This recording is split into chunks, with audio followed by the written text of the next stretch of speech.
I took a deep breath as the revolving doors of the skyscraper swallowed me. My heels clicked against the marble floor, echoing off the high ceiling, a rhythmic reminder that every step counted. Today was my first day as TA's personal assistant, the man they said hadn't touched a woman in 20 years. Rumors painted him as untouchable, dangerous in ways I didn't yet understand. "Can I help you?" the receptionist asked, her tone polite, neutral, but her eyes flicked to me with curiosity.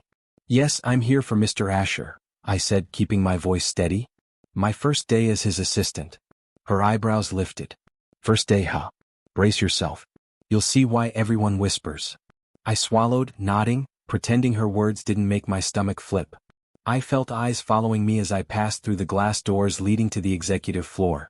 The walls gleamed with expensive art, but it wasn't the decor that made me nervous. It was the knowledge that behind one of these doors sat a man who commanded fear and respect in equal measure.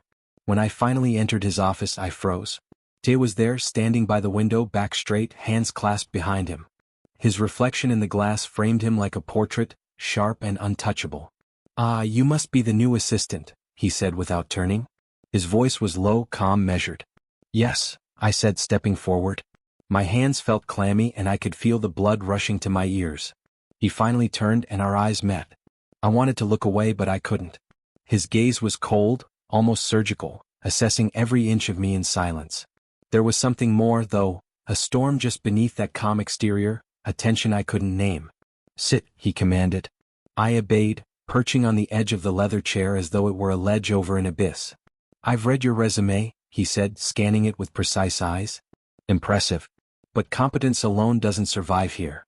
You need discretion, resilience, and discretion." "Understood," I said. My voice trembled slightly, though I forced it into firmness. He didn't respond for a moment, studying me like a chessboard. "You know why I haven't involved myself with women?" I hesitated. "I've heard it's been a long time." 20 years, he said. His tone was flat, yet something in his jaw tightened. "And it's not just about women. It's about control, boundaries. You'll see." I nodded, unsure what to say, feeling the weight of his words settle like a stone in my chest. "I don't tolerate mistakes," he continued, walking toward his desk and sitting down behind it.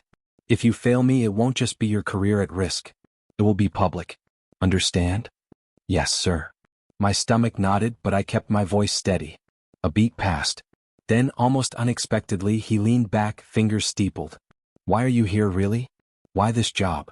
I blinked, caught off guard. "I need this. I want to prove myself."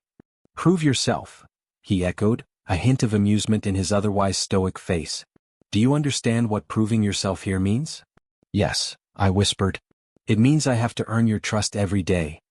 He tilted his head slightly as if weighing my sincerity. "Good answer. Most fail because they want approval, not survival." I felt my cheeks flush. "I want to survive and succeed." He studied me longer than comfortable, then leaned forward, resting his forearms on the desk. "Then you will notice things others ignore. Habits, moods, subtle shifts. Do that and you might last." "I will," I said firmly. He nodded once, curtly, then returned to the papers on his desk. Silence filled the room, heavy, thick, and oppressive. I shifted, realizing I'd underestimated the gravity of being in his presence. "Your first assignment," he said without looking up, "is to organize my schedule. Everything down to the last meeting, email, and coffee break. Accuracy matters." "Yes, sir," I replied. My hands gripped the folder I held like a lifeline. "And," he added, finally looking at me, "don't make me regret giving you a chance." The sharpness in his voice made my stomach drop.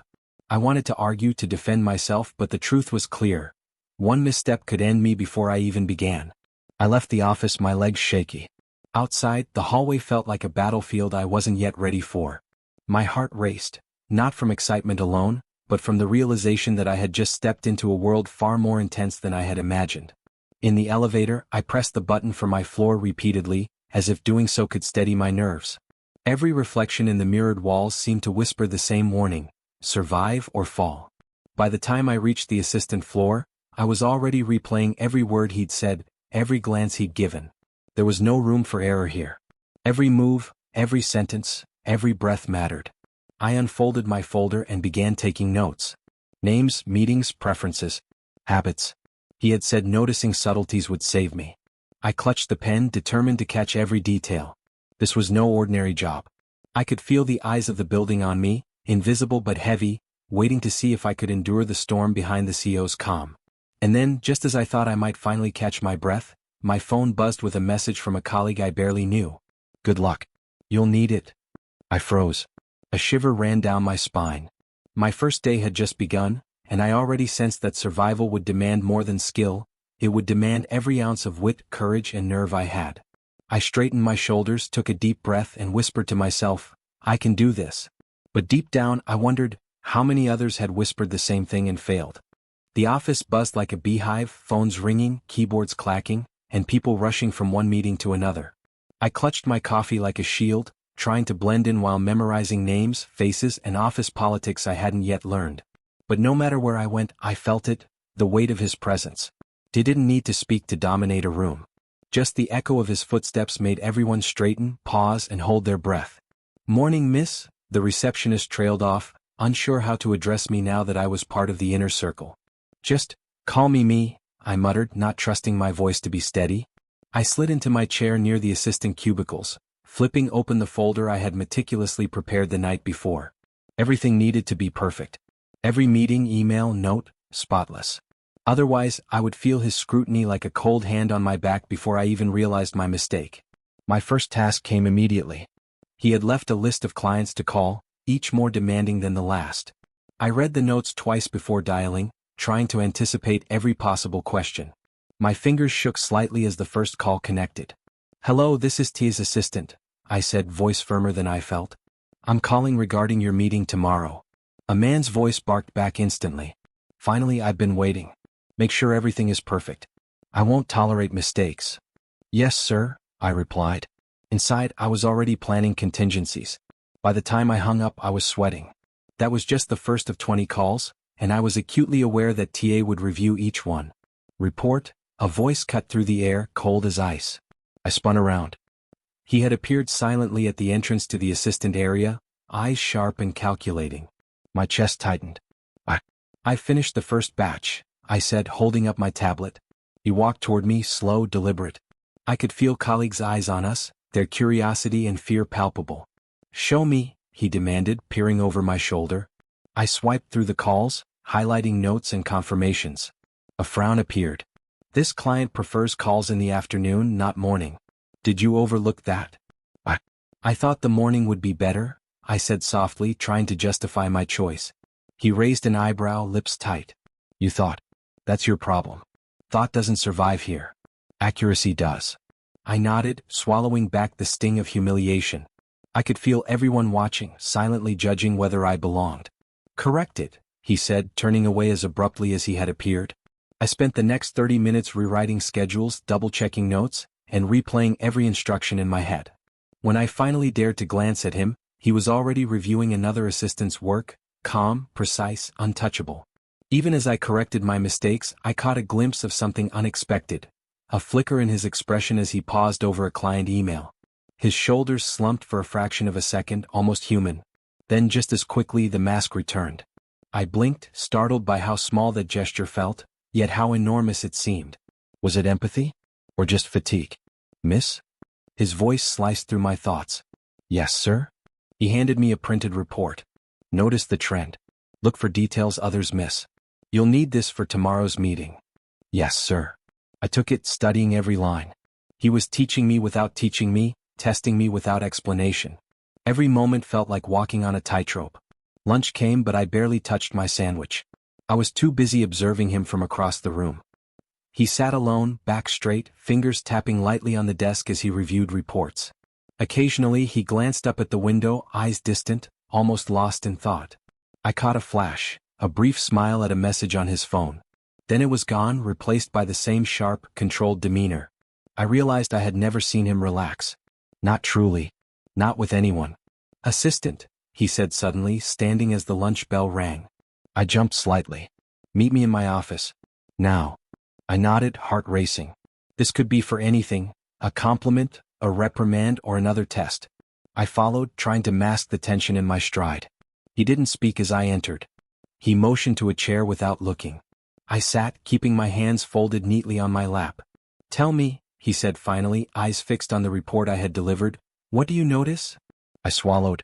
The client responses are inconsistent. Some prefer in-person, others email. If we standardize notifications, we can reduce errors and improve satisfaction. He lifted his eyes to mine, expression unreadable. And yet, mistakes still happen. Yes, sir. I'll improve. He nodded almost imperceptibly. Good. You will need to learn faster than anyone else here. I felt a flicker of pride, but it was quickly smothered by the weight of the room. His praise was sharp, almost painful, like a knife tempered by ice. Before I could respond, the door opened. One of my colleagues, a senior assistant, peeked in. Sir, the client called. They're unhappy with the schedule. His head snapped up. Again? His voice was low, dangerous. He stared at me for a heartbeat longer than necessary. Why was this overlooked? I corrected it, I said, feeling my throat tighten. I made sure. Miss, you don't make sure, he interrupted sharply. You deliver perfection. No excuses. No second chances. The colleague shifted nervously and I realized the room had gone silent. Every assistant was listening, every eye on us. The tension was palpable. I understand, sir, I said softly, though my hands trembled. He leaned back, fingers steepled, staring at the ceiling as if contemplating something deeper than schedules. Then he fixed his gaze on me, piercing, unreadable. Most assistants here crumble within a month, he said. Why haven't you? I want to succeed, I whispered. I'll do whatever it takes. He nodded slowly. Good. Keep that in mind. One misstep and your time here ends quietly without fanfare. I don't give second chances. The door clicked behind me as I left his office. My stomach knotted, adrenaline still coursing through my veins. I had survived this encounter, but barely. At my desk, I noticed a tiny detail I hadn't before. His pen, a simple black Mont Blanc, always resting perfectly aligned on the corner of his desk. He used it to tap, to gesture, to mark documents. I realized he treated even the smallest objects with the same precision he demanded from people. I picked up my own pen and straightened it, as if the act could somehow mirror his discipline and shield me from his scrutiny. Hours passed in a blur of calls, emails, and reports. Each time I thought I was improving, another small mistake surfaced, another cold glare reminded me of my place. I was exhausted, invisible, and terrified, but something inside me stirred. A strange fascination, a desire to understand him, to see behind the icy walls he had built. And then, as the clock neared 5, I caught it, a fleeting glance he didn't intend me to see. He paused at the doorway, eyes softening for a fraction of a second as he watched me finish a spreadsheet. It was gone before I could process it, replaced by the familiar mask. I blinked, shaken. What had I just seen? Human? Vulnerability? Or just a trick my mind was playing? Before I could dwell, my phone buzzed with a message from an unknown number. Be careful. He tests everyone. Not everyone survives. I froze. My hand trembled as I stared at the screen. This wasn't just about surviving mistakes, it was about surviving him. I swallowed hard, straightening my shoulders, forcing my fingers to stop shaking. I wasn't leaving. I wouldn't leave. Not yet. But deep down I realized something I couldn't ignore. TA's world wasn't just cold, it was lethal. And I had just stepped fully inside. By the third day, I realized that surviving here wasn't just about following instructions. It was about noticing what others didn't. Every glance, every gesture, every pause carried meaning. I began paying attention to TA, silently cataloging his habits. He liked his coffee black, no sugar. Noticed that immediately. He tapped his pen lightly against the desk when he was deep in thought, a rhythm that matched his pulse, precise, controlled. And he always kept his files perfectly aligned, every corner sharp, every page in order. I wondered if anyone had ever dared to leave even a single document slightly off. Do you need help with that report? I asked one morning, watching him frown at a spreadsheet. He looked up, his eyes narrowing. Do you want to help or do you want to observe? Observe, I admitted, voice barely above a whisper. He didn't answer but tapped his pen twice, then returned to the spreadsheet. I realized that sometimes my role wasn't to interfere, it was to understand. And I wanted to understand him even if that terrified me. During lunch, I watched him move through the office. Colleagues flinched slightly as he passed. He didn't speak much, only offering curt nods or brief instructions. But in those moments, I caught glimpses of tension, tiny sighs, the way his shoulders stiffened. It was like he carried the weight of everyone's expectations and failures. One afternoon, a junior assistant approached him with a question about a client meeting. Sir, the Thompson files. Not now, he interrupted sharply, eyes flicking to the window. Didn't you see I'm busy? Yes, sir, the assistant mumbled, retreating quickly. I felt a pang of sympathy, but I stayed silent. I noticed how he softened immediately after the assistant left, rubbing his temple with a tired hand, as though the harshness was a shield rather than who he truly was. I whispered to myself, everyone fears him, but why? Later he called me to his office. Sit, he said, tapping his pen against the edge of the desk. I obeyed, perching on the chair like I was about to be examined under a microscope. Notice this, he said, sliding a contract across the desk. There's an error in the dates. Most assistants would overlook it. I leaned in, scanning the fine print. You're right. There's a discrepancy in the timeline for the deliverables. Most people don't see it, he said quietly. Why do you? Pay attention, I said cautiously. He stared at me, then half smiled. It was almost imperceptible, a flash of acknowledgement. Good. You'll need more than attention. You'll need patience. And intuition. I nodded, absorbing his words. He didn't explain further, leaving me to wonder if he was testing me, or teaching me silently. Over the next few days I kept observing him. I noticed how he frowned slightly when reading emails from certain clients, the subtle way he rolled a pen between his fingers when he was deep in thought, the way he rarely drank water even when the office was hot. Every habit felt like a clue, every micro-expression a window into a side of him no one else saw. One evening I stayed late to finish reports. The office was quiet, but I sensed him nearby. Miss? His voice startled me. Yes, sir? I said, looking up. You're still here? He stepped closer, examining a document I held. Why? I wanted to ensure everything was perfect, I replied. My voice sounded small in the empty room. He nodded slowly, tapping his pen against the desk. Perfection is dangerous if it blinds you. Watch carefully, not just at the surface. I met his gaze. I am watching, I whispered. He studied me, his eyes sharp, almost unreadable. Good. Notice even the things people hide. You'll find the truth in them. The subtle intensity in his words sent a shiver down my spine. I realized he wasn't just teaching me about work, he was teaching me about him without ever saying it. The next morning I saw him pause at a framed photo on his desk, a small picture of a child laughing, eyes bright. He traced the frame with a finger for a second, almost tenderly, then returned to paperwork as if nothing had happened. My curiosity spiked. Who was in the photo? Why did it make him soften even momentarily? During a team meeting I noticed something else. A rival assistant tried to undermine me by misreporting a client's preferences. His eyes flicked to me, sharp, almost predatory, as if he already knew. I held my breath. He didn't speak immediately, but his gaze lingered, sending a silent warning. The rival assistant flinched, realizing the power he wielded. Later I approached him cautiously.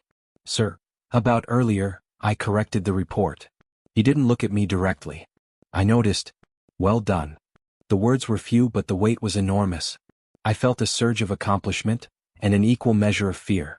His praise was rare, fleeting, and always came with a reminder of the stakes. One afternoon I noticed him pause near the window, hands clasped behind him, staring at the city below. His jaw tightened. I wanted to ask what he was thinking, but I stopped myself. He never shared. Yet I felt a quiet pull, an invisible thread connecting me to the private storm behind his composed exterior. Later he called me into his office unexpectedly. Miss, sit. I obeyed immediately. He slid a contract toward me, tapping his pen lightly. Errors can be hidden in plain sight. Some people miss them because they focus on the obvious. I examined the contract, noting subtle inconsistencies. There are discrepancies in the timelines and deliverables, I said. Exactly, he replied, eyes piercing. And yet, most assistants wouldn't notice. They're too busy following orders to see what matters. I swallowed. I want to understand what matters. His gaze softened slightly, but only for a heartbeat. Then observe quietly. Listen more than you speak. And never assume you know the whole story. I nodded. The lesson was clear. In this office, survival meant reading between lines, noticing subtleties, and understanding the person behind the authority. As I left his office, I felt a mixture of exhilaration and fear. I was learning, yes, but learning about him came with a cost. One careless glance or a misread signal could destroy my footing completely. At my desk, I caught myself replaying his expressions, gestures, and words over and over. I didn't just want to survive, I wanted to understand. And the more I observed, the more I sensed that his detachment wasn't arrogance. It was a shield, forged from past pain and guarded fiercely. Just as I was jotting notes in my folder, my phone buzzed. A new message. Do you see it too? He trusts no one. Not even himself. I froze, staring at the screen. Who had sent it? Was it a warning, or something else? A knock at my desk made me jump. I looked up. Tia was standing there, expression unreadable, pen in hand, eyes sharp. Observation is good, he said quietly. But be careful what you notice, and who notices you noticing. My heart raced. I had glimpsed a new layer of him today, subtle, human, fragile, but now I realized the deeper I looked, the more dangerous it became. And yet, I couldn't stop. It was well past 6 when I realized the office was empty. The cleaning staff had finished hours ago, and the city lights reflected off the glass walls, casting a pale glow across the room. I had stayed late to organize his schedule for the next week, my eyes scanning spreadsheets for errors I might have missed. I heard a soft creak from the corner of the office. Unexpected. My heart skipped. Hello? I whispered, uncertain. No answer. I froze, thinking perhaps someone had returned unnoticed. Slowly, I stepped closer and realized the light in his office was still on. That was strange, he rarely stayed after hours. Curiosity pushed me forward. I approached the doorway and froze. He was there, standing alone by his desk. His posture, usually impeccable and commanding, was slumped. In his hands he held a small framed photo of a woman. I couldn't see her face clearly, but the tenderness with which he traced the frame sent a jolt through me. For the first time his composure slipped. His lips pressed together, eyes distant, shadowed by sorrow. I wanted to look away but I couldn't. Something about the scene made my chest tighten. Sir, I began softly. He flinched as if startled, turning quickly, but then realized who it was. You shouldn't be here, he said, voice low, guarded. I'm sorry, I stammered. I didn't mean to intrude. Leave, he interrupted, voice sharper than necessary. Now. I froze, sensing the vulnerability that had just appeared, and vanished, like a flame snuffed out. There was a weight to the air, heavy and unfamiliar. I will, I whispered, but I didn't move immediately. My curiosity and something more kept me rooted to the spot. He studied me silently, eyes sharp but conflicted. Curiosity can be dangerous, he said finally, voice softer this time. Especially here. I paused. I didn't know you stayed late. I thought you. Most people do not see what I choose to hide. He cut me off, pinching the bridge of his nose. I don't show vulnerability. Ever. Not here. Not to anyone. I nodded slowly. I understand. I saw you. I didn't mean to. He looked up at me, expression unreadable. Then for the briefest instant his walls crumbled. You saw something you shouldn't have, he admitted. And yet, you didn't turn away. That's unusual. I didn't want to look away, I confessed, voice trembling slightly. I think everyone deserves to be seen, even you. He stared at me, eyes narrowing, a mix of surprise and something softer. Maybe gratitude, maybe confusion. Most people only see what they want to see, he muttered, almost to himself. I want to understand, I said carefully. Not intrude. Not judge. Just understand. He tilted his head slightly, studying me. Then he sighed, the sound small but heavy, and returned to the photo, tracing it once more with a fingertip. She matters, he whispered. I felt a lump in my throat. The rumors, the cold, untouchable man, they were real, yes, but incomplete. He carried pain that was invisible to everyone else. And for the first time, I realized the distance between him and the world wasn't arrogance. It was armor. I didn't know, I said softly. I didn't know it could be this hard. His eyes met mine, sharp yet haunted. Hard doesn't begin to cover it, he murmured. Then he set the photo down gently and looked away, staring out the window at the city below. I've learned to live with it, to control it, to always survive. I swallowed hard. But surviving doesn't mean being happy. He didn't answer immediately. The silence stretched, heavy and tense, filled only by the hum of the city lights. Then, unexpectedly, he said, almost like a confession, happiness? I don't know if I remember what that feels like. Something inside me stirred, a mixture of empathy, fear, and fascination. This was a side of him no one else saw, and I was seeing it because I had stayed late, because I had cared enough to notice. I think you can remember, I said quietly, if you allow it. He chuckled softly, a sound so rare it startled me. Allow it? You make it sound simple. It's never simple, I admitted. But maybe sharing it helps.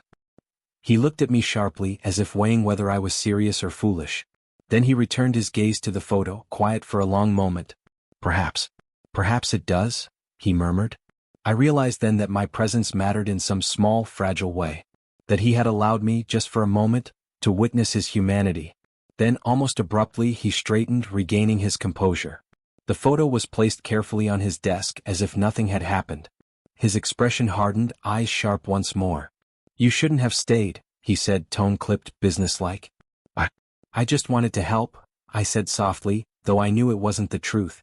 I hadn't come to help. I had come to see, to understand. He didn't respond immediately.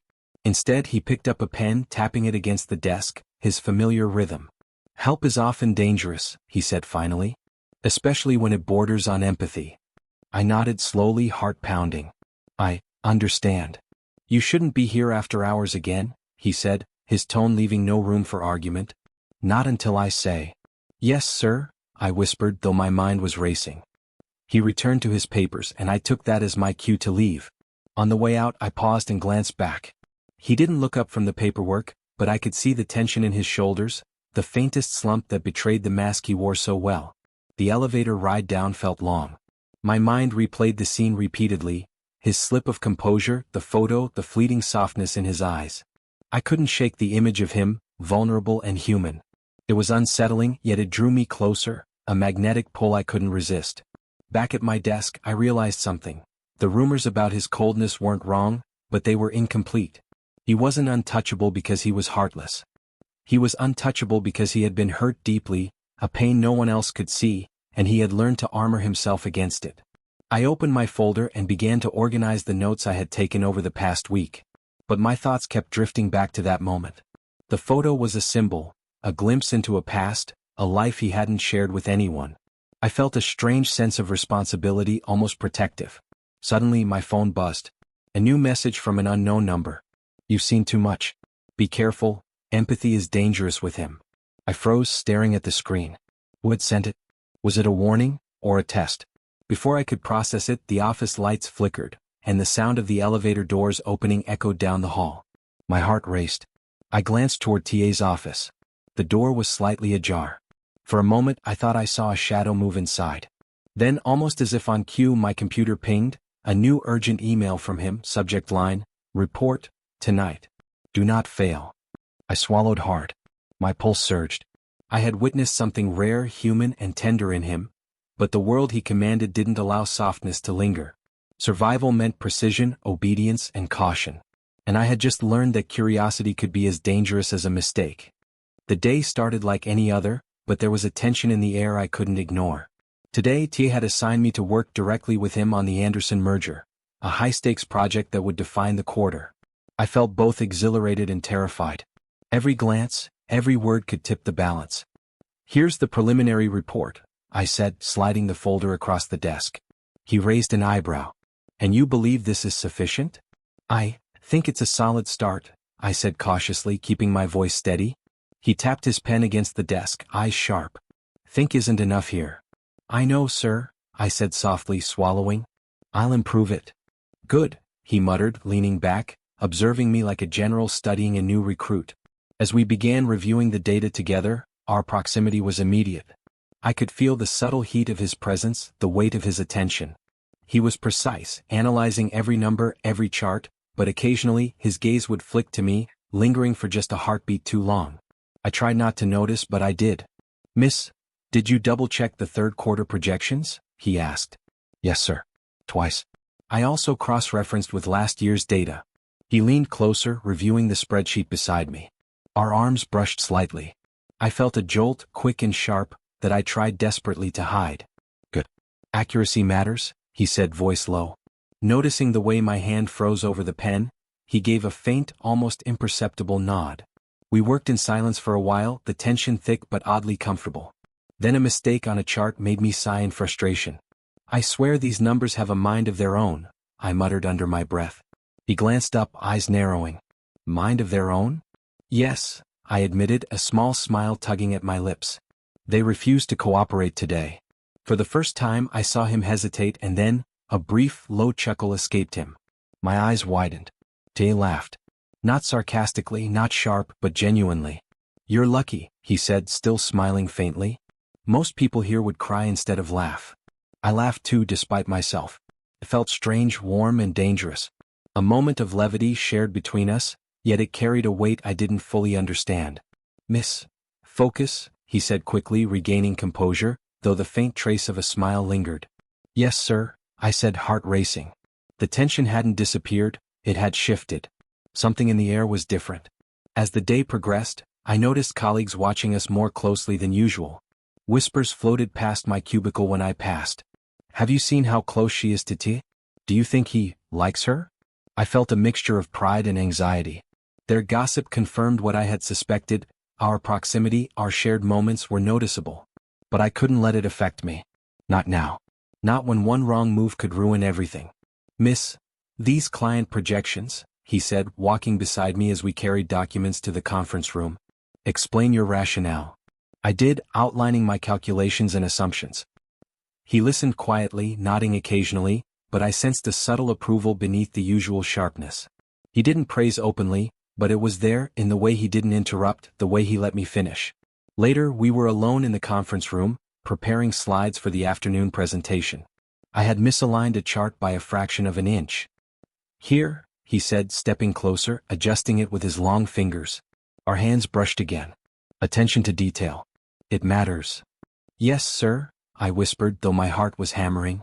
His proximity was intoxicating, overwhelming, yet I forced myself to remain professional. "Do you ever relax?" I asked suddenly, impulsively, curious about the man behind the ice. He froze, pen paused midair. Then he looked at me, expression unreadable. "Relaxation is a liability," he said carefully. "Or maybe a luxury," I said softly. Our eyes met, tension humming between us. He didn't answer immediately, simply returned to the slides. But the moment lingered, charged, personal, dangerous. I realized that our interactions were evolving, subtly, but unmistakably. By late afternoon, the presentation was ready. We sat side by side in the conference room, reviewing the final slides. Our knees brushed. A spark of electricity ran through me, sharp and quick. He noticed it too, because his eyes flicked to me, then quickly away. "I think this will impress Anderson," I said, trying to steady my voice. "I hope so," he replied, voice low, almost intimate. The words made my stomach twist. As we left the room, the corridor felt alive with subtle tension. Colleagues whispered behind closed doors. I could hear fragments. "They actually laughed together? Do you think it's more than professional?" I tried to push the gossip from my mind, focusing on the task at hand. But inside, a storm was brewing. My feelings for him were growing, tangled with fear, respect, and something I didn't want to name. Later, as we reviewed notes in his office, a sudden mistake in a graph made both of us lean closer, reaching for the same document. Our hands touched. A jolt surged through me. I'm sorry," I whispered. He didn't respond immediately. Instead, he paused, pen hovering over the chart, then looked at me sharply. "Careful," he said softly, almost warning. "Yes, sir," I replied, though my voice betrayed the fluttering in my chest. Then, without warning, a small technical glitch caused the projector to flicker. I groaned, irritated. "You know," he said, smirking faintly, a dangerous, rare smirk, "sometimes numbers are less stubborn than people." I laughed, softly but genuinely. The sound startled me. He chuckled too, short and low. Another shared moment, brief, dangerous, intimate. But the sound of footsteps outside reminded us of the office still being occupied. We separated quickly, professionalism snapping back over us like armor. "Miss, be careful with boundaries," he said quietly, voice low, commanding yet tinged with something else. "I understand," I said, trying to catch my breath. My mind raced. I couldn't ignore the pull between us, but I also knew the stakes. Office politics were ruthless, and any misstep could be fatal. As I returned to my desk, I noticed the subtle ways colleagues reacted.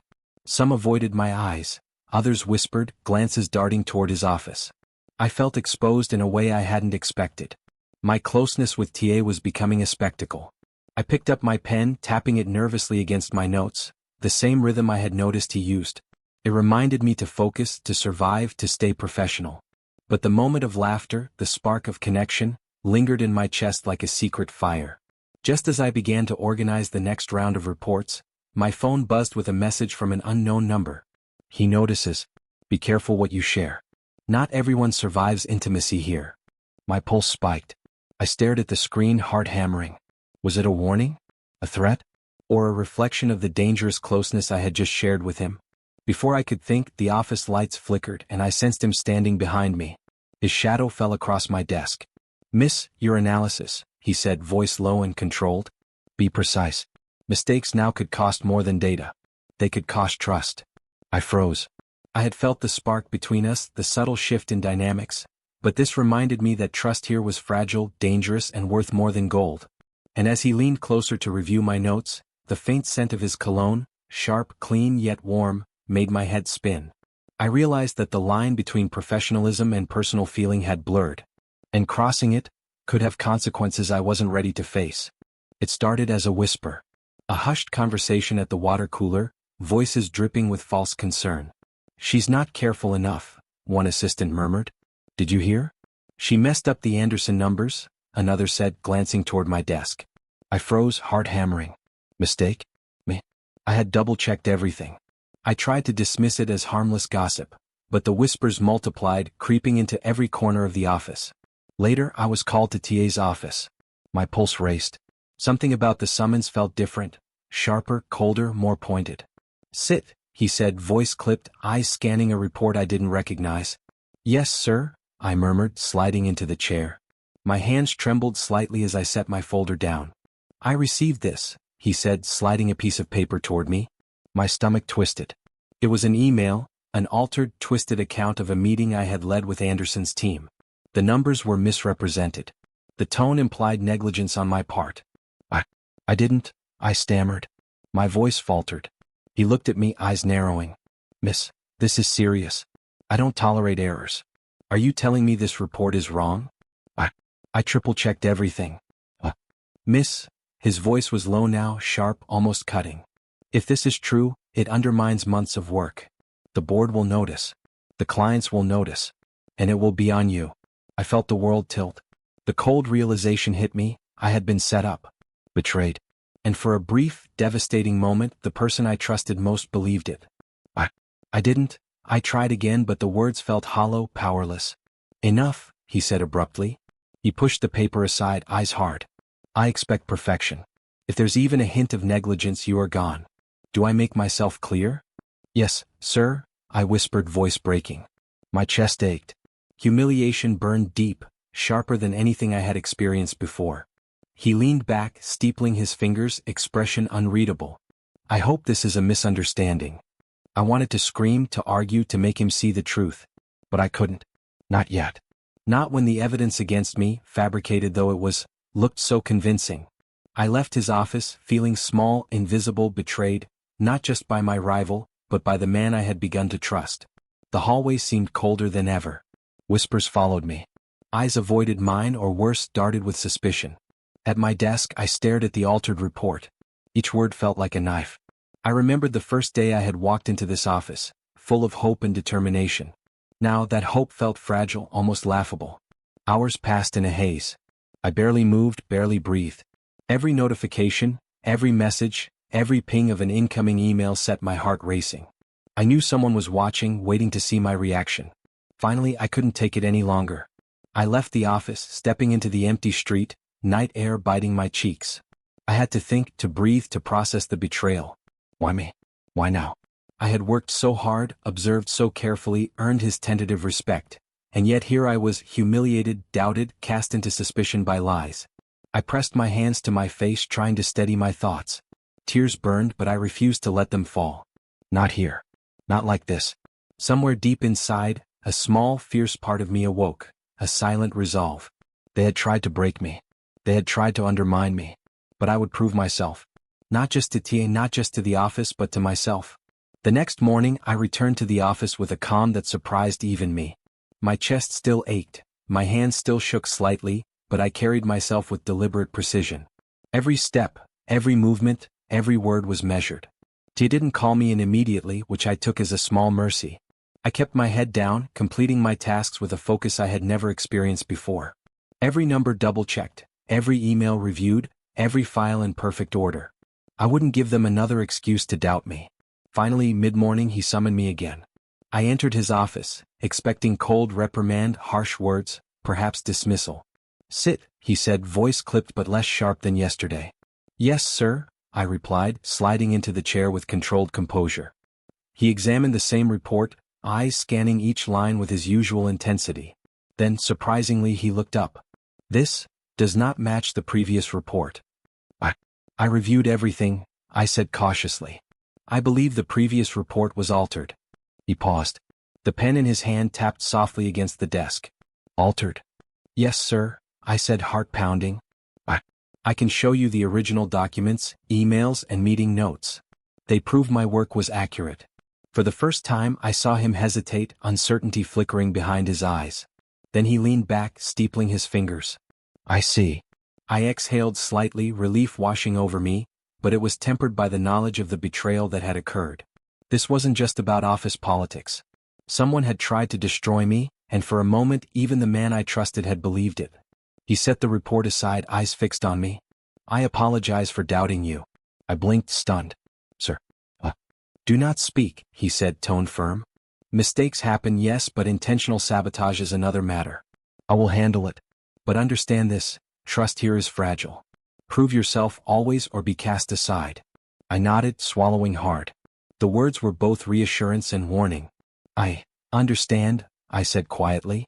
As I left his office, a mix of emotions swirled inside me: relief, lingering hurt, rage at the betrayal, and a quiet determination. I realized that I had been tested, in ways more subtle and painful than I had expected. And I had survived. Back at my desk, I began gathering evidence. Emails, meeting notes, correspondence that could expose the rival who had orchestrated this sabotage. Every piece I collected fueled the fire of my resolve. I wouldn't just survive, I would rise. I would prove myself, not for Tia, not for the office, but for me. During lunch, I noticed whispers again, but this time they carried a different tone. Some glanced at me with curiosity, others with cautious respect. I sensed the tide was shifting. People were beginning to realize I wasn't as fragile or naive as they had assumed. By the end of the day, I had compiled a comprehensive file proving my innocence. I placed it on TA's desk with precise, deliberate movements. My chest swelled with a mixture of pride and apprehension. He looked up, expression sharp but unreadable. "Miss, I see you've worked diligently." "Yes, sir," I said, voice steady. "I verified every detail. The errors were not mine." He tapped his pen against the desk, a slow, deliberate rhythm. Then unexpectedly he allowed a faint nod. "Good. Precision matters. And trust must be earned continually." "Yes, sir," I replied, a quiet fire burning inside me. The day ended with the office quiet, the city lights shimmering through the windows. I packed my things slowly, feeling the exhaustion of emotional turmoil mixed with the exhilaration of survival and silent victory. But as I walked toward the elevator, I felt it, a subtle shift in the air. The rival who had tried to sabotage me had not yet been confronted. The storm was far from over. And in the back of my mind, a chilling thought lingered. Tia had believed the lies, even if only briefly. If I could be doubted now, what would happen when the stakes were even higher? I pressed my hand to my chest, trying to steady my racing heart. One thing was certain: I would never let anyone underestimate me again. Not him, not the office, not anyone.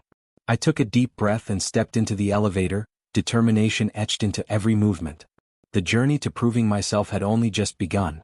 And somewhere in the shadows, I knew the next betrayal was waiting. The betrayal had cut me deeper than I wanted to admit, but it had also ignited something inside me, a quiet fire that no one could see. I realized survival alone was no longer enough. I had to rise, and I had to do it on my own terms. I began with small, deliberate steps. Every spreadsheet, every report, every client correspondence became an exercise in precision. I double-checked, triple-checked, anticipating errors before they appeared. I stayed late, not to be noticed, but to master every detail, every process. One afternoon, as I reviewed a quarterly report, TA appeared behind me unexpectedly. "Still at it?" he asked, tone low but not sharp. "Yes, sir," I said, glancing up. "I want to ensure accuracy." He leaned against the edge of the desk, eyes scanning the screen. "Impressive, you're meticulous. Most people give up halfway." I felt a flicker of pride but kept my expression neutral. "I don't see giving up as an option," I replied quietly. He nodded slowly as if weighing my words. "Good. Determination is rare. And valuable." I felt something shift. His respect wasn't verbalized, but I sensed it in the way he lingered near my desk, in the subtle tilt of his head, in the faint relaxation of his posture. I realized I was no longer just the assistant under scrutiny, I was becoming someone he noticed.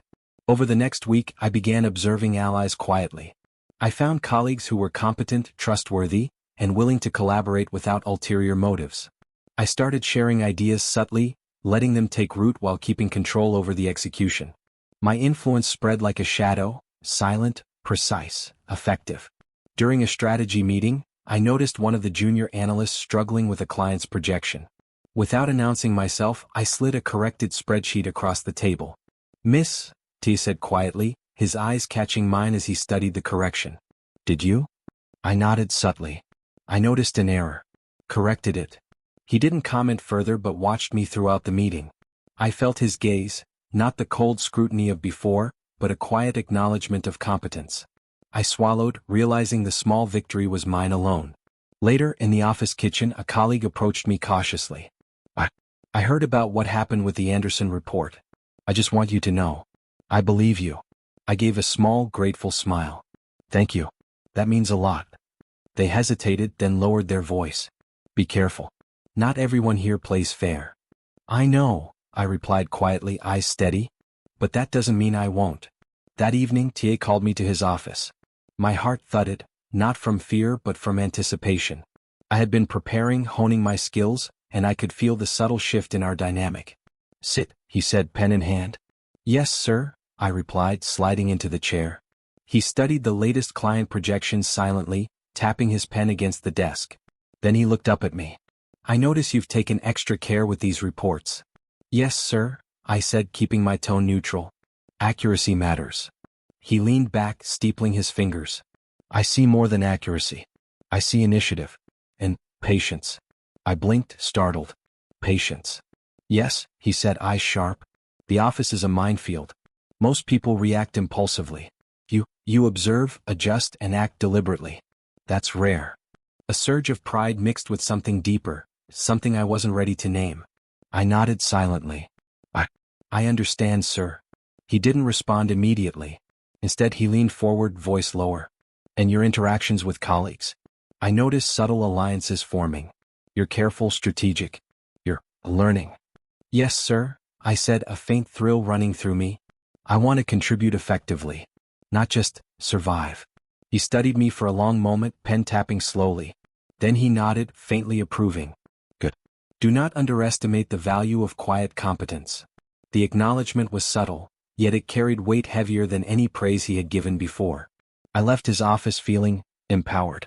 Not by him, not by the recognition, but by the quiet realization that I was beginning to shape my own power here. Over the next days, our interactions subtly evolved. He no longer treated me with the rigid formality of before. There were brief exchanges, quiet conversations about client strategies, minor corrections, and shared observations. Not friendship, not yet, but a sense of respect and acknowledgement of skill and resilience. One afternoon, as we reviewed a complex merger proposal together, he caught me off guard with a simple question. "Miss, what would you suggest?" The words were casual, but they carried weight. He was asking for input, not to test me but because he valued it. I took a breath, considering carefully. I believe the Anderson projection should be adjusted to reflect seasonal trends," I suggested. "It aligns with last year's data and accounts for emerging market behavior." He studied my response, eyes narrowing slightly. Then, unexpectedly, he nodded. "Agreed. Implement it." The moment was small, almost invisible to anyone else, but to me it was monumental. He had trusted my judgment. Not publicly, not openly, but privately he had recognized my competence. That evening, I returned to my desk and reviewed the notes I had taken over the past week. I realized that the silent, deliberate transformation I had embarked upon was working. I was no longer reacting, I was shaping outcomes quietly and effectively. I thought about the rival who had tried to sabotage me. Their whispers, their lies, they no longer frightened me. I had allies, evidence, and a clear strategy. Karma, I realized, had begun quietly, subtle, precise, inevitable. Late that night, TA appeared at my desk unexpectedly. "Miss, you're still here?" "Yes, sir," I replied, focusing on my notes. "I want to ensure the projections are perfect before submission." He leaned against the edge of my desk, pen tapping lightly. "You've changed," he said softly, almost contemplative. "I have been learning," I said cautiously. "Not just about work, sir, about navigating this office." He studied me, eyes sharp but thoughtful. "And?" "I feel more in control," I admitted. "Not just surviving, shaping outcomes.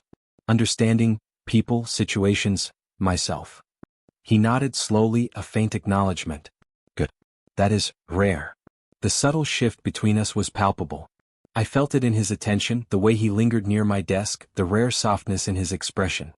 And I realized quietly that I was no longer just an observer, I was an active participant in this office, in his world, and in my own transformation.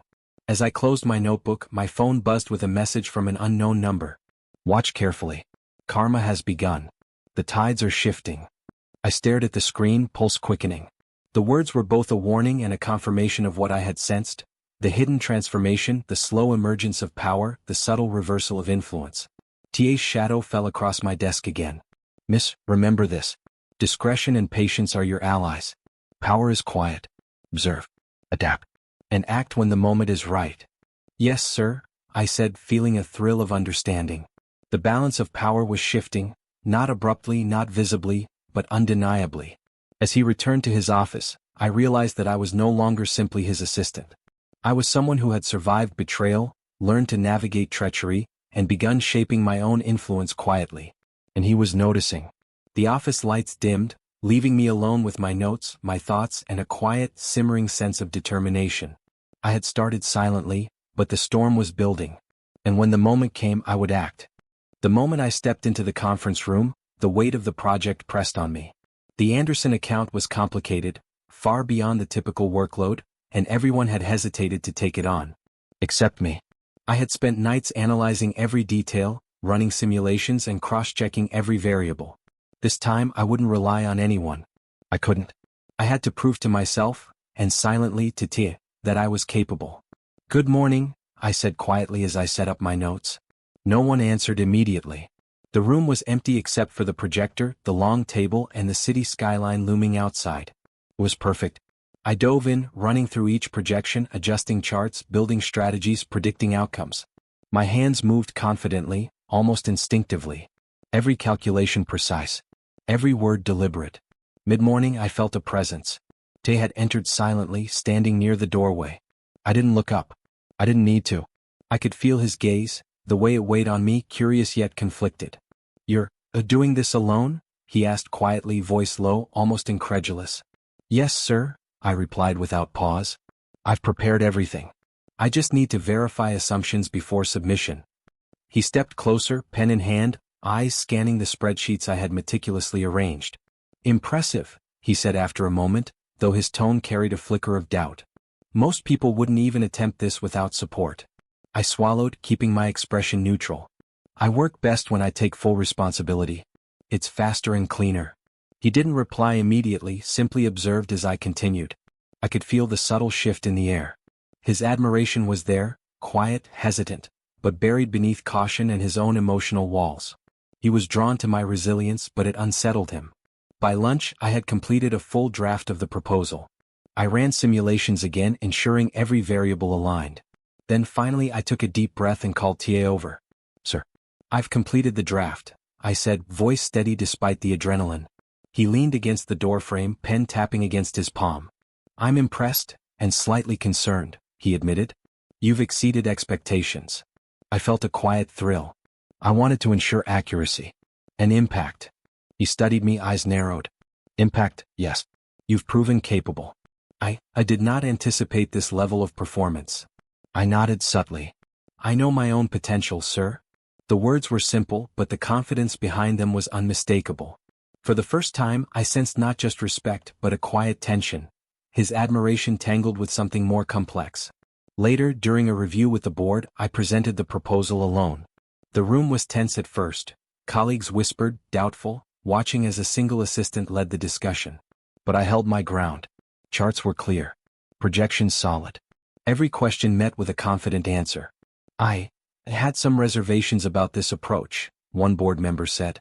"But your calculations are thorough." "Thank you," I said calmly. "I've ensured every projection reflects both past trends and potential risk factors." Transparency is key. The meeting ended with nods, some reluctant, some impressed. As I stepped out, I felt eyes on me. Colleagues I had once underestimated now regarded me differently. The subtle power shift I had worked toward was manifesting. Back in the office, T appeared silently, leaning against my desk. "You did well," he said, tone controlled, but the flicker of emotion in his eyes betrayed him. "Spectacularly." "Thank you, sir," I replied, though my heart raced. He hesitated. "You seem different. Confident. Resilient. Strong." I had to be," I admitted softly. "After everything." His eyes lingered on me, searching. "And you've proven it? Not to me, but to yourself." "Yes," I whispered. "And it feels powerful." He leaned back slightly, pen tapping rhythmically. "I see why others are noticing," he said carefully. "The office dynamics, they're changing. Your influence, subtle but present." I swallowed hard. This was exactly what I had been working toward, not overt domination but quiet, undeniable presence. And he was noticing, not publicly but privately in ways I could feel. Later, walking to my desk, I overheard colleagues whispering, "She handled that presentation alone? I can't believe she did it without any help. Tim must respect her now. She's different." I felt a strange mix of pride and caution. Power in this office was fragile. One misstep, one error, and it could all crumble. But the validation, even if subtle, was intoxicating. As the day ended, T called me to his office once more. I entered cautiously. "Sit," he said, eyes fixed on me. "I've been observing." "Yes, sir," I said, sliding into the chair. "You handled the Anderson project alone," he said quietly. "And flawlessly. You surprised me.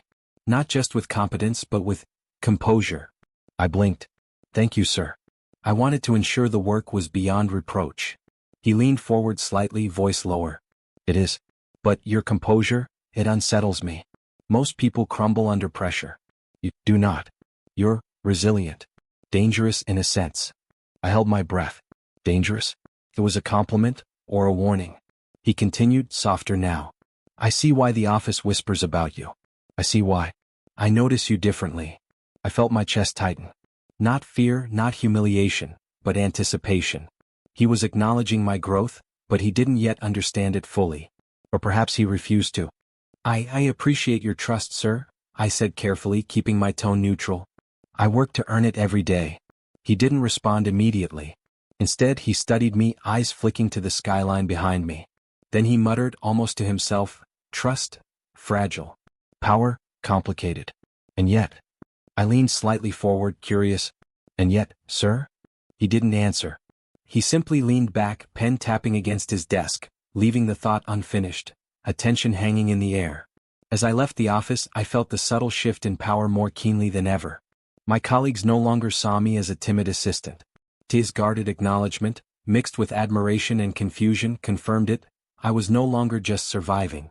I was emerging, strong, capable, and quietly influential. At my desk, I picked up my pen, tapping it thoughtfully. I thought about the rival who had tried to sabotage me. Karma was quietly at work, and I had begun to observe its subtle effects. One misstep from them, one careless move, and I would be ready. The office lights dimmed, the city casting long shadows across my desk. My reflection in the window was steady, confident, focused. I was no longer just a participant. I was shaping the environment around me, influencing outcomes and forcing recognition in subtle ways. Then my phone buzzed. A text from an unknown number appeared. "The tide is turning. Watch him. Watch her. Everything changes tonight." I froze. The words were both warning and confirmation. Karma, quiet but precise, was already moving. I glanced toward TA's office. The lights were still on. I could sense him there, observing, thinking, conflicted. His attention was on me, even if he didn't acknowledge it outright. I pressed my hand to the desk, steadying myself. The shift had begun. The office, the rivals, they were all part of a delicate dance now. One misstep could destroy it. One well-placed move could cement my position. I exhaled slowly, the tension settling into a quiet thrill. I had grown stronger. I had proven my competence.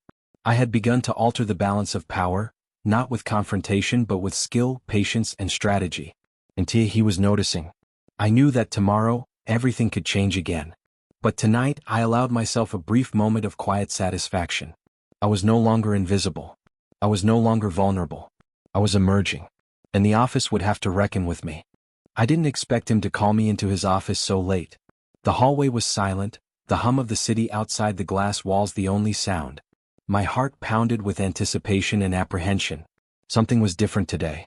Something charged. When I stepped inside, Tia was standing near the window, hands clasped behind his back, gaze fixed on the skyline. He didn't turn immediately. "Sit," he finally said, voice low but firm. "Yes, sir," I murmured, sliding into the chair. He studied me silently for a long moment, eyes narrowing slightly. Then, abruptly, he gestured for me to stand. "I want to talk," he said, voice quieter now, almost unsteady. Standing. I rose, pulse quickening. Something in the air shifted. The rigid, controlled energy he usually carried was fractured. I felt a mixture of fear and curiosity. "Miss, I underestimated you," he said finally, voice low. "I misjudged your capabilities, your resolve. And I see now that I was wrong." I blinked. "Sir?" My voice trembled slightly.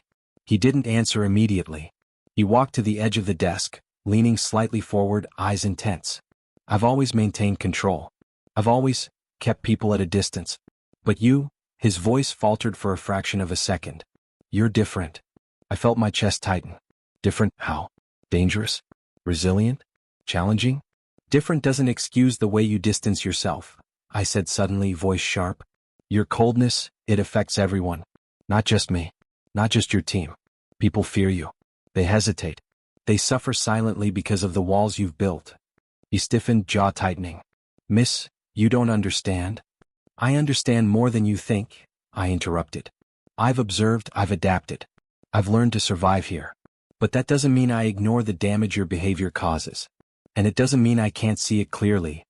His gaze softened for a moment, then darkened again. I did not intend to." "I know," I said, voice softer now but firm. "Intent doesn't erase impact." He stepped closer, close enough that I could feel the heat radiating from him. "You challenge me in ways no one else has. You make me feel. And I don't know how to handle it." I swallowed, the tension in the room almost suffocating. "Then don't. Just be honest. Don't hide behind coldness and rules. People aren't mistakes to manage, they're humans. Emotions matter, even here." He stared at me, eyes conflicted, searching. You speak with such clarity. And yet, you still fear me." "I fear losing myself here," I admitted quietly. "But I also refuse to be diminished or ignored. I won't let lies, fear, or your walls define me." His expression flickered, admiration, confusion, frustration, something else I couldn't name. He ran a hand through his hair, the faintest sigh escaping him. "I misjudged your strength. I underestimated your patience, your resolve, your resilience. And yet here you are," I said softly. "Cornering me. Admitting it. Why now?" He didn't answer at once. Instead, he paced slowly, gaze fixed on the skyline. "Because I cannot ignore it. You've changed the dynamic here. I'm forced to acknowledge it. I am forced to acknowledge you." I felt my pulse quicken. "Acknowledgement isn't enough," I said. "Respect must follow and trust must be earned." And even then, I trailed off, letting the weight of my words hang. He stopped pacing, turning to face me fully. The distance between us was minimal, charged, dangerous. "Even then?" he prompted, voice low, tense. "Even then, emotions can't be ignored," I said, looking him in the eye. "You can't separate yourself from the people around you and expect them to survive your walls. You may think detachment protects you, but it isolates everyone else. Including me." His lips pressed into a thin line, jaw tight. "You speak boldly," he said, almost a whisper. "And yet, it is truthful. Too truthful, perhaps." "I am not here to flatter you," I said firmly. "I am here to survive, to grow, to shape my own space in this office. And that includes confronting you, sir, when your walls threaten to destroy people." He took a slow step closer, the air between us thick. "Miss, you frighten me. Not with your words, but with your strength. Your integrity, your resilience, it forces me to reconsider myself. I am not used to being confronted like this. And I am not used to hiding," I said softly, yet firmly. "I've learned to observe, to adapt, to endure, but I refuse to remain silent while harm is done, intentionally or not."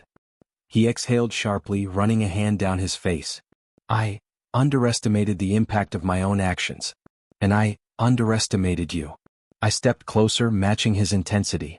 Then don't underestimate me again. Don't mistake my patience for weakness. And don't mistake silence for compliance. For a long moment, we simply stared at each other, two forces colliding in tension, in respect, in unspoken attraction. His eyes searched mine, conflicted and raw. He began, voice trembling slightly. I've kept people at a distance for so long, to protect myself, to protect them. And yet you've pierced that wall without asking.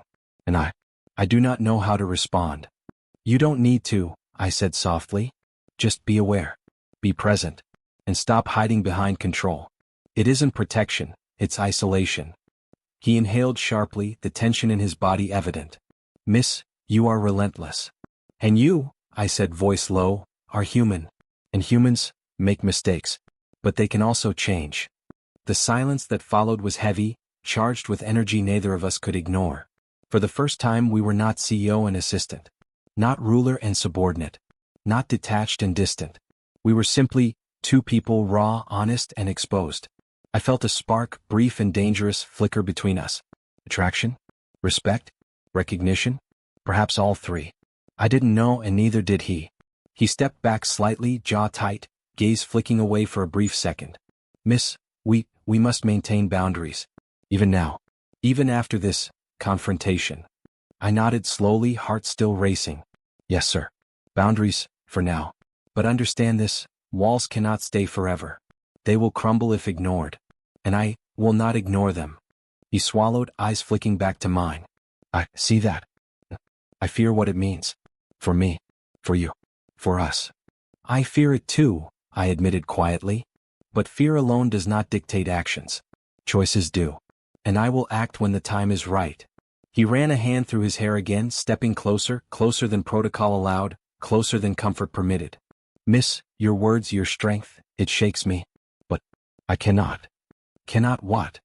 I pressed, softly but insistently. He faltered, gaze intense. Cannot let myself fall, let myself. His voice trailed off, emotion raw, unguarded. I took a breath, sensing the unspoken tension, the spark, the dangerous closeness. Sir, you are human. You are flawed. And yet, you are capable of change. I'm not asking for weakness. I'm asking for honesty. For presence. For acknowledgement of truth. He stared at me, eyes searching, conflicted and unresolved. For a moment, time seemed suspended. The office, the city, the walls, they faded. There was only us, raw, emotional, exposed. Finally, he stepped back, exhaling slowly, regaining control. Miss, this changes everything. But we must proceed cautiously. For now. I nodded, heart still racing, mind swirling with adrenaline and anticipation. Yes, sir. Cautiously, but consciously. The tension lingered long after I left his office. I could feel the spark between us. Intense, dangerous, undeniable. And though nothing had changed externally, internally, everything had shifted. I returned to my desk, shaking slightly, adrenaline coursing. The office looked the same, but the energy was different. The power dynamic had shifted, subtly but irreversibly.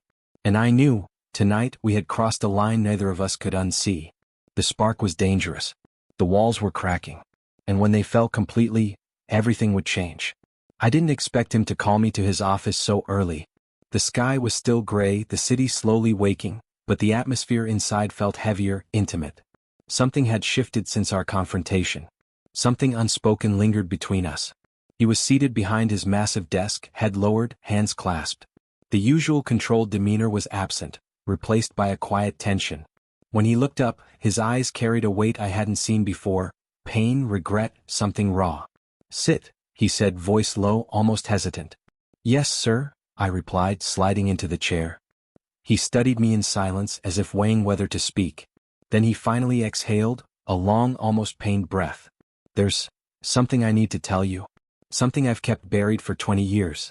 I stiffened, unsure what to expect. Sir? He rubbed his face briefly, then leaned back. I avoided intimacy. Avoided people. Avoided everything that could hurt me. For 20 years. And you've challenged that. In ways I wasn't prepared for. I felt a tightening in my chest. I never intended to. He shook his head. I know. But you didn't have to. Just your presence, your competence, your integrity, it forced me to confront myself. To face what I buried for decades. I glanced at him carefully. The rigid walls he carried for so long were cracking, revealing a man shaped by loss and fear, not arrogance. The coldness, the distance, it wasn't cruelty. It was survival. My first heartbreak, he continued, voice quiet, almost trembling, was devastating. I was young, naive, and I trusted completely, only to have it taken away. From that moment I built walls. I told myself that detachment was safety, that isolation protected me. And it worked. For a long time. I listened, heart aching for him. And the 20 years of solitude? I asked softly. It was comfortable, predictable, safe. But hollow, he admitted, eyes fixed on mine. Until someone didn't accept the cold, didn't fear it, and instead met it with competence and strength. And now, he trailed off, jaw tight. Now, I prompted gently. Now, I realize how wrong I was, he said, voice breaking slightly. How much I doubted you. How I let the office politics, the gossip, the assumptions, cloud my judgment. I misjudged you and I regret it. Deeply. I blinked, taken aback. Sir. Words failed me. I had spent weeks navigating the tension, the challenges, the silent power shifts. And here he was admitting vulnerability, expressing regret. It was unfamiliar, fragile, real.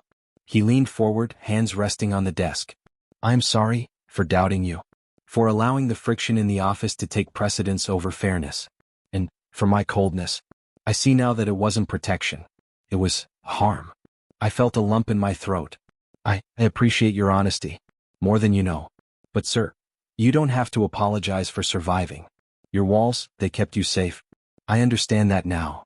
He shook his head slowly. Safe, yes. But lonely. And unjust. You deserved better. The others deserved better. And yet I didn't realize until recently. Until you forced me to see it differently. A quiet pause hung between us. I could feel the weight of years, regrets, and unspoken truths pressing in. I never expected you to open up, I said finally, voice low. I knew there was pain behind the coldness, but hearing it, it's different. It changes everything.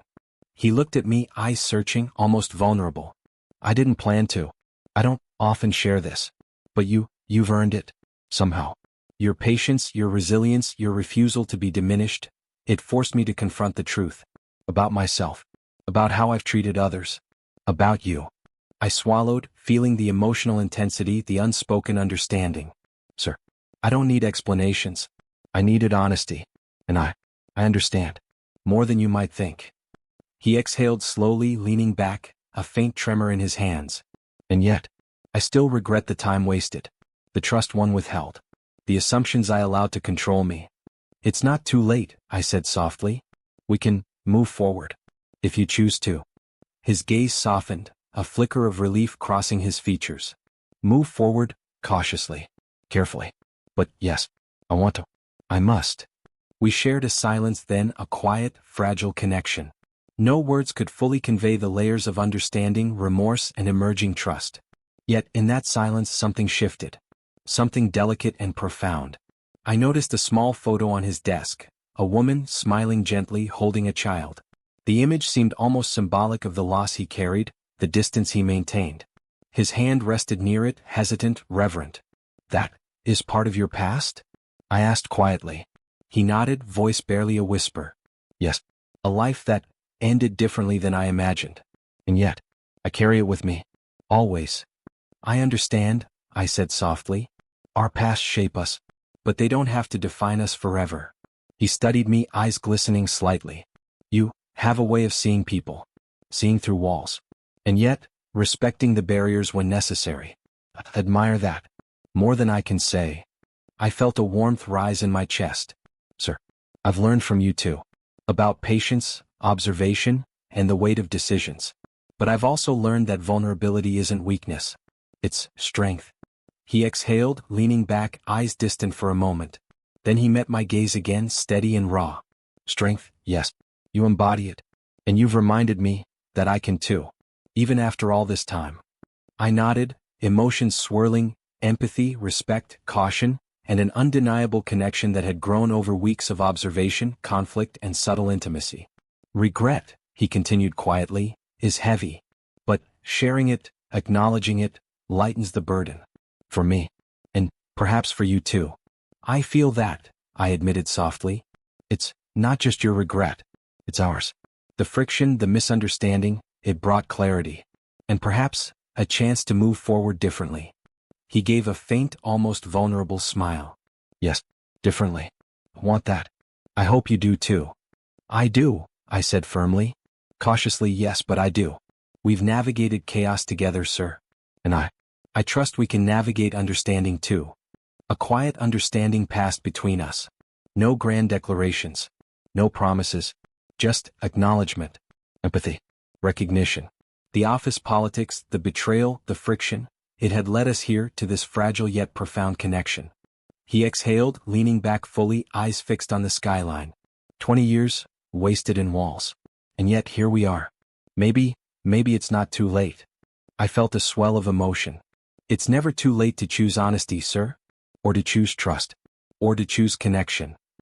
He nodded slowly, a faint tremor in his lips. Connection, yes. That's something I've denied myself. But not anymore. I see that now. We remained in silence, two people shaped by time, mistakes, and unspoken longing. There was no rush. No need for immediate resolution. Just the shared understanding that the walls had fallen, even if only partially, and that the path forward was open, delicate, careful, yet real. And for the first time, I didn't feel like the assistant facing a distant, untouchable CEO. I felt like a partner in understanding, a witness to his vulnerability, and a participant in the quiet emergence of something neither of us had expected. But both of us felt deeply. I glanced at the photo again, a small symbol of past pain and lingering regret. I understood now, his coldness was never arrogance. It was armor forged by heartbreak. And now, with walls softening, honesty spoken, and regrets shared, we both had a chance to heal. I exhaled softly, feeling the weight of tension ease. Sir, thank you. For trusting me enough to share this. He nodded, eyes soft, gaze unwavering. And thank you, for seeing me. Not the walls, not the reputation, but me. The office felt quieter, lighter, somehow intimate in the morning light. For a moment, time suspended. We shared no words beyond that. But the understanding between us was complete. A silent agreement, a quiet acknowledgement, a karmic resolution that came not from revenge or punishment, but from truth, empathy, and honesty. I left his office that morning with a sense of clarity and quiet warmth. The journey was far from over. But for the first time I understood him, and perhaps he understood me too. And in that shared understanding, a subtle, unspoken connection had formed. A promise of change, a space for growth, and a path toward something neither of us could yet name, but both felt deeply. The office felt different today. Lighter. Warmer. Even the hum of the air conditioning seemed gentler, almost inviting. I walked past my colleagues with a confidence I hadn't felt in months, feeling the subtle shift in energy that came with power, understanding, and choice. Jay was at his desk, reviewing documents, but his posture was relaxed. The sharp edges of the man I had first met, the untouchable, distant CEO, had softened. His eyes flicked up as I entered, meeting mine with a warmth I hadn't seen before. A small smile tugged at his lips. "Good morning," he said softly, voice carrying an ease that was almost foreign.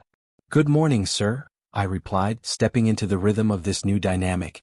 My tone held authority now, tempered with respect, a balance I had learned to command. He gestured toward the report I had prepared. "I see you finished ahead of schedule. Impressive as always." I nodded, feeling pride swell inside me. I wanted to ensure we stayed on track. This project affects multiple teams and clarity matters. His smile widened slightly. "You've grown so much since you joined." "I see it every day." I felt a faint blush but stood tall. "And I've learned from watching you too. Your discipline, your vision, even your patience now, it's shaped how I approach challenges." He chuckled softly. "Patience." "Yes," I said. "You've learned it too, haven't you?" He paused, considering, then nodded. "Perhaps. Slowly. But yes. You've taught me that walls aren't always protection. Sometimes they prevent connection. Growth. Understanding." I felt a rush of satisfaction. Not because he admitted it, but because we had arrived here together. The office, the hierarchy, the past betrayals, they no longer defined us. Our colleagues moved around us, respectful, aware of the subtle but complete shift in dynamics. TA's authority remained unquestioned, but his warmth made him approachable. And I, once timid, uncertain, and struggling to survive, was confident, capable, and recognized for my contributions. One of the junior assistants approached nervously, holding a stack of documents. Miss Tia wanted me to deliver these to your desk. I smiled faintly, taking the papers. Thank you. Make sure the updates are clearly marked. Precision matters. The assistant nodded and scurried away, and I turned back to Tia. He was watching me, eyes calm but assessing, a quiet admiration in his gaze. You've changed the office too, I said quietly. People respond differently now. They trust more. They respect boundaries. The tension is gone. He nodded. And you've changed me. More than I realized. Not just my management, but myself. I took a deep breath, letting the words settle between us. We've both grown. And I think that's the most important part. The past, the betrayals, the misunderstandings, they don't hold power over us anymore. He studied me, expression soft. No, they don't. And I regret letting them define my actions for so long. I was too rigid, too cautious, too focused on control. You were protecting yourself, I said gently. But now, we both understand what real protection means. Not isolation. Not fear. Connection. Trust. Awareness. He exhaled slowly, eyes distant for a moment, then back on me. Connection. Trust. Awareness. I see that now. And I want to embody it. With you. I nodded, feeling the electricity of the moment, subtle yet undeniable. I want that too. Carefully, consciously, but fully. No games, no pretenses. Just honesty and partnership. He stepped closer, a faint smile on his lips. Partnership, yes. That's the word I've been searching for. Not dominance, not hierarchy, but partnership. I returned the smile, feeling the quiet satisfaction of recognition, not just for my journey but for his. The man who had once seemed untouchable, cold, and unreachable was now fully human, capable of emotion, remorse, and connection. We moved together through the office that day, side by side in a new rhythm. Conversations flowed naturally, decisions were made collaboratively, and the subtle chemistry between us was acknowledged without needing declaration. It was a quiet, mutual understanding that didn't require spectacle, just presence. During a brief break, we found ourselves in the lounge, the sunlight streaming through the windows. I poured coffee for both of us, hands brushing lightly when he took the cup. The gesture was small, almost inconsequential, but it carried years of unspoken tension, trust, and desire. You know, he said softly, stirring his coffee, I never imagined that someone could change me. Change the way I approach life, work, and connection. You changed yourself too, I replied gently. By choosing to see beyond the walls you built, by allowing trust, by embracing vulnerability. That's just as much change. He looked at me, eyes glistening faintly. I suppose, change is easier when someone makes it worth it. I felt a rush of emotion but kept my tone measured. Change is always worth it. When it's mutual. When it's honest. When it grows from understanding, not fear. He nodded slowly, absorbing my words. Mutual. Honest. Understanding. Yes, that feels right. And I want to continue this. To continue us. To continue, learning together. I smiled, heart light yet full. Then we do. One step at a time. No rush. No pretense. Just presence. He reached out, brushing a strand of hair from my face, and for the first time the gesture felt perfectly natural. Not romanticized. Not forced. Just human. Just connection.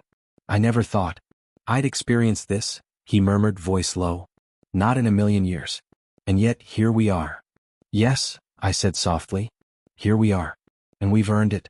Every challenge, every betrayal, every lesson led us here. To understanding. To trust. To why possibility. He exhaled, smiling faintly.